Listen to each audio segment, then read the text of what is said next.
Hola, buen día a todos. ¿Cómo están? Hoy vamos a conversar con Laura Contreras de Máquinas de Mirar. La verdad que muy contenta de recibirte, Laura, en nuestro programa de hoy de Sintonía Educar. ¿Cómo estás? Hola Patricia, muchas gracias. Muy bien, muchas gracias por invitarme. Muy contenta de estar acá. Una alegría para nosotros. El nombre que tiene el proyecto de ustedes, Máquinas de Mirar, me da mucha curiosidad. ¿De qué se trata Máquinas de Mirar? Bueno, Máquinas de Mirar nace como un proyecto educativo y de difusión de una etapa del cine que se llama Precine, poco explorada en Buenos Aires por lo menos y en alrededores, hace más o menos 10 años, cuando yo estaba cursando mi carrera. Soy licenciada en Artes Combinadas por la Universidad de Buenos Aires, estudié en la Facultad de Filosofía y Letras.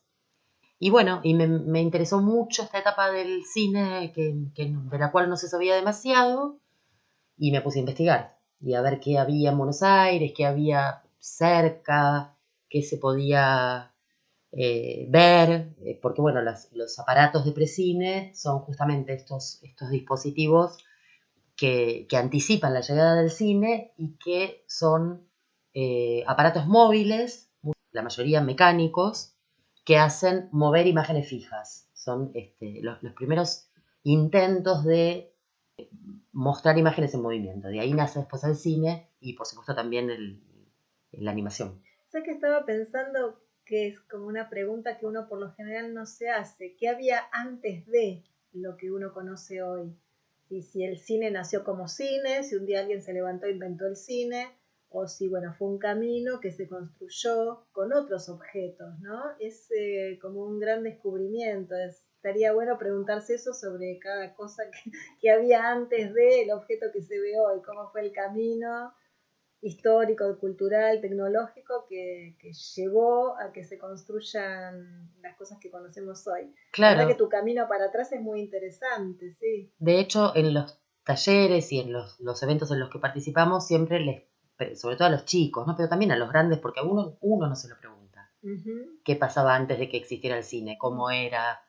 Y esto de que si el cine nació de golpe porque a alguno se le ocurrió fabricar la máquina, o bueno, no, justamente a partir del precine empezás a entender y empezás a hilar como una especie de historia o prehistoria. Muchas veces Tal decimos eso, es cual, como tal cual, una prehistoria del cine, ¿no? tal cual. Cómo hicieron estos inventores para que una imagen consecutiva con otra parezca que se mueve sola. Pero esa pregunta se responde con una investigación, quiero decir, que si ustedes no lo hubieran investigado y no estuvieran acá contándolo, la verdad que nada, no lo desconoceríamos nosotros también, claro. Así que bueno, la verdad que muchas gracias por difundir estas historias ocultas en lo que está a la vista, digamos. Para nosotros es un gusto, nos encanta. Laura, vos recién estabas hablando de esto que vos le llamás precine, la prehistoria del cine, que es algo, bueno, que uno no escucha muy seguido, ¿no?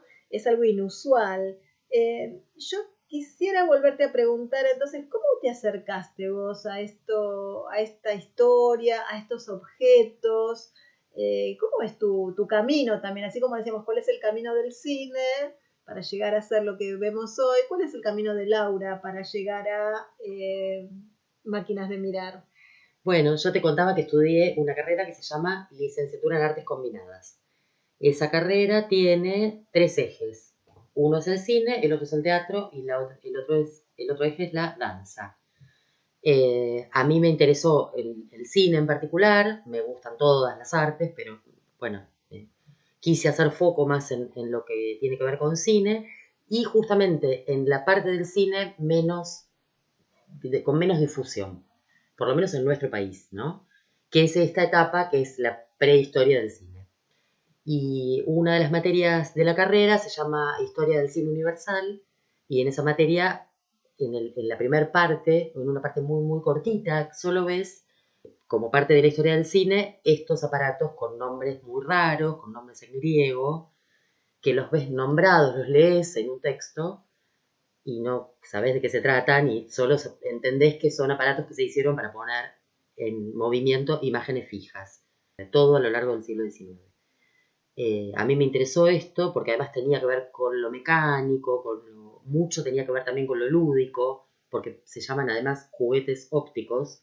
Me interesó muchísimo ya la denominación y empecé a investigar. Y bueno, ahí aparecen estos nombres raros: taumatropo, praxinoscopio, zootropo, linterna mágica y otros nombres así de raros. Y empecé a investigar por mi cuenta. Encontré que acá no había, casi no había bibliografía. Encontré un libro solo de un profesor de nuestra facultad que se llama David Ubiña, y nada más. Todo lo demás era libro en otro idioma o libro de España o de algún otro país. Y empezamos como con el equipo a construir los aparatos, porque tampoco había aparatos para mover y ver mover. Sí, algún video en internet. A partir de los videos y de los dibujos y de las fotos, pudimos construir algunos como para poder empezar a verlo funcionar. ¿Y esto cuándo fue? ¿En qué momento? ¿Qué año? ¿Sí? ¿Cuánto lleva este proyecto? Y 10 años. Ajá. 2000, entre el 2008 y el 2009 empieza a tomar forma, concretamente a tomar forma los aparatos, ¿no? Porque la cosa era poder hacerlos y verlos en funcionamiento. Y así es como empiezo yo a investigar. Después el equipo, ahora somos 5, se van sumando el resto de los que conformamos Máquinas de Mirar: Germán, Iván, Leila y Nicolás. Y empezamos a hacerlos mover en diferentes ámbitos, en escuelas, bueno, en festivales de cine y demás, y a contar de qué se trata el precine y la historia del cine, ¿no? Porque también es eso. Son las dos cosas, ¿no? Porque por un lado el objeto por ahí deslumbra, porque, bueno, es algo, por más que sea algo muy antiguo, es algo muy novedoso a la vez para los que se acercan a esos objetos. Y por otro lado, esto, contar de qué se tratan estos objetos, cuál es el contexto histórico. ¿Quién lo inventó? Eso te iba a preguntar, ¿dónde? Viste que las cosas, los fenómenos humanos siempre son situados en un lugar, en un momento histórico, personas que protagonizaron los eventos. ¿Y esto qué nos puedes contar? ¿Dónde? ¿Cuándo? Estos aparatos nacen o se inventan en Europa Central, sobre todo en Inglaterra, en Francia y en Alemania y un poquito en Italia. En el siglo XIX, más o menos entre 1820 y bueno, y fines del siglo XIX ya nace el cine. O sea que estos, como son artefactos de precine, todo lo anterior a 1895 se considera el nacimiento del cine, que fue la primera función de los Lumière. Pero para que haya cine hacía falta electricidad. Para que haya cine hacía falta unas lámparas, claro, ya sí. Para los anteriores no. Para los juguetes ópticos no. Los juguetes ópticos se utilizaba la luz natural y la mecánica, que podía ser una manivela o podía ser que uno lo girara con la mano. Y si era de noche, bueno, con una vela. De hecho hay uno, el praxinoscopio, venía ya cuando en su faceta comercial, digamos, cuando uno lo compraba, venía con un portavela y una pantalla. Entonces vos lo mirás y decís, esto es un velador, y no, es un praxinoscopio. Se le podía poner una vela, prender la vela. Me imagino toda y de noche la poder escena, ver, ¿no? En familia, exacto, la oscuridad, y de pronto ver esas figuras en movimiento. La verdad que lo de linterna mágica me parece que viene al caso, ¿no? Sí, un acontecimiento mágico debía ser en ese momento. Sí. De hecho, estas personas que inventaron los aparatos tenían que ver con la ciencia o con la tecnología, o venían de la óptica, después ya de la fotografía, pero eso es anterior todavía, anterior a la fotografía. ¿La gente cómo tenía acceso a eso? Y la gente conocía estos aparatos en las ferias de atracciones, estas ferias donde por ahí estaba el señor, la mujer barbuda o el señor más gordo del mundo, y bueno, y sí, por una monedita podían mirar una proyección de linterna mágica, entrar a un lugar oscuro con un cortinado y demás, o ver estos aparatos que giraban y mostraban una secuencia de imágenes que parecía un dibujo animado, como hoy lo vemos hoy, pero en el 1800. Qué bárbaro, la verdad que es es como otro mundo, la verdad, lo que estás contando. Y estas imágenes nosotros las vamos a tener en nuestras redes para que a todos los que nos dé curiosidad de qué se tratan estos objetos, los vamos a poder ver las imágenes en las redes.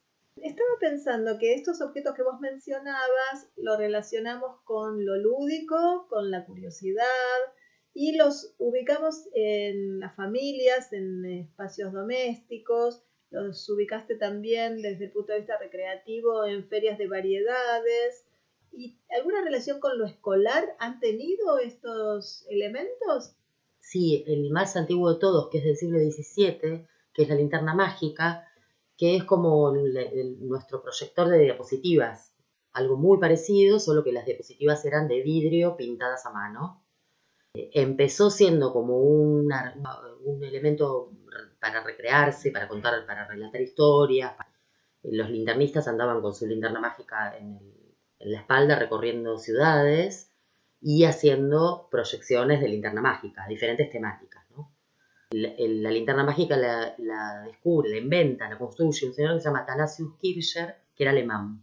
Y con el tiempo las empiezan a usar en universidades, en escuelas, en lugares que tenían que ver con la educación, por ejemplo, para mostrar a una gran audiencia, no sé, o el dibujo de un esqueleto o de un órgano del cuerpo humano, o diferentes, sobre todo dibujos que tenían que ver con la ciencia, con lo óptico. Con la naturaleza con la también, naturaleza, ¿no? la botánica, exactamente. Y eso lo que pasaba era que se podía proyectar en una pared y quedaba una imagen grande, una imagen que lo podían ver una gran audiencia. Exactamente, pensemos que en esa época se contaba así con el libro, pero bueno, si un profesor quería mostrar una hoja de una planta, como vos decís, de botánica o algo que tuviera que ver con el cuerpo humano y demás, algún dibujo de la época, tenían que pasarse el libro uno a uno para verlo, y en este caso podían proyectar a una pared y podían mostrar la imagen en un tamaño grande para una audiencia de 20 personas, 30 personas. Y estamos hablando de principios de 1700. Principios del 1600, siglo XVII. En realidad, la linterna se inventa alrededor de 1650. El uso educativo yo creo que fue en el siguiente siglo, ya en el siglo XVIII. 1700. ¿Y en Argentina se usaron con fines educativos las linternas mágicas? Sí, en las escuelas, en algunas escuelas todavía conservan alguna linterna con sus placas pintadas a mano, no sé, o como reliquia, pero sí se usaban. Sí, acá llegaron. Qué maravilla, ¿no? Lo que es esto, pensar en las imágenes proyectadas, que uno lo asocia, yo por lo menos lo asocio directamente con la electricidad, que era imprescindible, y la verdad no, hay otras fuentes de luz, es como que uno reconstruye los objetos culturales de otro modo, la verdad, ¿no? La electricidad parece que hubiera sido antes que todo, todo lo visual, y no. Las linternas mágicas tenían un receptáculo donde se podía poner algún combustible tipo aceite, como las lámparas de aceite, por ejemplo, y una mecha que se encendía, y esa era la fuente de luz. Porque me imagino que eso además tenía que tener una potencia, porque para que ver nítido proyectado sobre una pared grande, claro, tiene que tener una potencia. En realidad, sí. Con una velita no alcanzaba. No, claro. Además, igual se fueron mejorando con los años, ¿no? Las primeras tenían una lucecita muy pequeñita, y con el tiempo las fueron mejorando, y con la óptica, con los tipos de vidrio de aumento, se lograba que hicieran algún tipo de juego como para poder ampliar la imagen y que se viera nítido. ¿Cuántos conocimientos se fueron integrando, no? Muchísimos, sí. Eso también es interesante descubrir que cada objeto cultural integra muchos conocimientos, ¿no? Sí. Y muchas cuestiones de la época. De la tecnología de la época. Exacto. Claro, lo que tiene que ver con la óptica. Bueno, después se suma la fotografía, porque también después aparece la fotografía en vidrio, las primeras fotografías, y se podían ver con linterna. Se usaba la linterna mágica para poder verlas en grande. Quería preguntarte sobre todos estos conocimientos y cosas que van investigando, probando, sabiendo. ¿Qué hacen ustedes para difundir todo esto? Damos talleres, eso fue lo primero, digamos, que aparece, la posibilidad en festivales de cine, en festivales de arte, en escuelas, participamos en muestras, también muestras colectivas de arte o de tecnología, de ciencia, en eventos lúdicos, en centros culturales, en eventos de fotografía, muchas veces también nos invitan, museos, porque bueno, a través de esta historia del cine tanto un chico como un grande puede entender cómo nace el cine a partir de estos juguetes. Y cuando hacen esas cosas, ¿no? Esas presentaciones o talleres, ¿se interesan los chicos? ¿Se interesan los grandes? ¿Se interesan ambos? ¿Cómo es esa curiosidad? Mira, curiosamente se interesan de todas las edades, porque uno podría pensar, y nosotros también lo pensamos al principio, que por ahí un chico con la posibilidad de tener un celular y grabar lo que quieran, o tener una Palm, o tener una tablet. Tanta tecnología, de golpe descubren que un praxinoscopio, un zootropo, los deslumbra, y pensá que son aparatos que tienen más de 200 años. Sin embargo, les llama la atención, y bueno, y un grande también. A veces lo más antiguo es lo más novedoso. Es lo más novedoso, y a veces nos pasa con gente muy grande, con abuelos, que por ahí vienen con los chicos a los talleres, que te dicen, uy, yo conocí o tuve o vi que un tío mío o mi abuelo tenía algo parecido. Aparece esta confluencia de intereses de distintas generaciones, es increíble. Sí. ¿Y qué más están haciendo en relación a la difusión? Escuelas, sí, en escuelas centros culturales, primarias, secundarias, en terciarios, en centros culturales. ¿Das clase en algún lugar específicamente? Doy clases desde hace 2 años en el postítulo del juego en contextos educativos, en el normal 4. Son docentes. ¿Y cómo reciben tus propuestas en relación a la imagen, el movimiento en general? ¿Cómo reciben los maestros esta información? Les encanta, es muy atractivo para ellos, y además es muy interesante cómo después lo pueden transmitir a sus alumnos, ya sean niñitos o sean adultos, porque también está entre medio de toda esta teoría está el hacer con las manos, que se pueden hacer de diversos materiales, hasta de cartón, con espejo vinílico o con... hay muchas formas de hacerlo, bueno.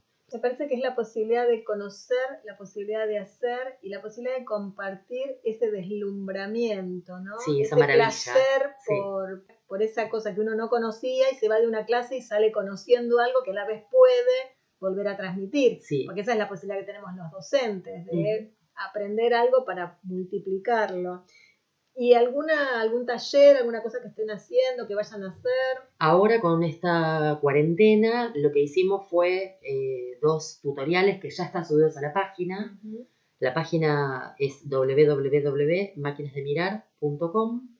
Cualquiera puede entrar y ver, lo último que van a ver son esos 2 talleres, y estamos participando de un festival que es virtual también, que tiene premios, y algunos premios son de Máquinas de Mirar. Y para la semana que viene ya empezamos a anunciar un taller que va a ser en vivo, a la gorra, y van a poder hacer zootropos, que es otro de los aparatitos con posibilidades de hacer, con elementos muy fáciles de conseguir, si es que no los tienen en la casa ya, muy, muy fáciles, porque la verdad es que las últimas consignas, tanto de los tutoriales como de este taller que viene, tienen que ver con consignas de pandemia. Consignas de pandemia, con hacer con lo que tengas en la casa. Ahora, es increíble que estos objetos que no conocíamos, que se nombran con unas palabras exóticas, rarísimas, a veces difíciles de pronunciar, uno los puede hacer en su casa, con su familia, con objetos que tiene de la vida cotidiana. Sí, o sea, es como redondo. Y va al supermercado y los compra. O sea, bien, bien sencillos. Estamos entusiasmados con estos tutoriales que nos empezó a dar también más visibilidad en esta época tan difícil. Y con este que viene, que ya están preguntando mucho y nos cuentan por las redes, ya tenemos los materiales, ¿cuándo es? Lo que pasa, Laura, es que creo que tu pasión, tu búsqueda, es contagiosa. No como el COVID, es contagiosa bien. Es maravillosamente contagiosa, mágicamente contagiosa como la linterna mágica. Como la linterna ilumina mágica. En una oscuridad maravillosa. Quiero súper agradecer tu generosidad también en esta entrevista, en contar tantas cosas, y me imagino que debes tener muchas más para contar. Nos vemos en otra oportunidad. En otro programa. Sí, te esperamos para otro programa. Muchísimas gracias, Laura. No, por favor, un gusto para mí, un abrazo para todos. Un abrazo para todos. Un abrazo para todos.